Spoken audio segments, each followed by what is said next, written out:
ఏలేనా మరి నువ్వు బాగా చూస్తావు. తాగు, అన్నీ కావాలి నీకు. ఓ బాగుందా? బాగుందా?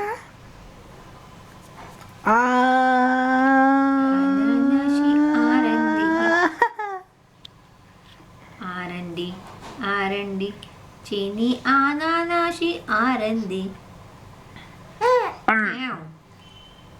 అది చూడు ఎంత గుడ్ గర్ల్ తాగుతుందో. అంటే అలా చుక్క మంది ఉంది అంతే. దానికి ఇవిడ ఎక్స్ప్రెషన్స్ ఇచ్చేస్తుంది ఇప్పుడే. అడుగు నిండిపోయింది మందు, పై పాలు తాగేసింది. అందుకే అడుగు మందు ఉండిపోయి అందుక అమ్మని ఎందుకు తాగేస్తున్నావు అనుకున్నా. అయిపోయింది. చుక్క మందికి చూడు ఎలా రియాక్ట్ అయిందో. డైరెక్ట్ గా పట్టాలి మందులు దీనికి. దీనికి నచ్చట్లేదండి. మందులు ఎందుకు నచ్చితే? ఫ్రూట్ ఫ్లేవర్సే పిల్లలకి అన్ని మంచి స్మెల్ వచ్చి ఉంటాయి. నచ్చవు నన్యకి. ఎస్, కింద చూస్తున్నావా? చాలా ఇంక చూసి నీ రోజుకి వీడియో చాలు. చాలా నన్ను అలసిపోతాయి.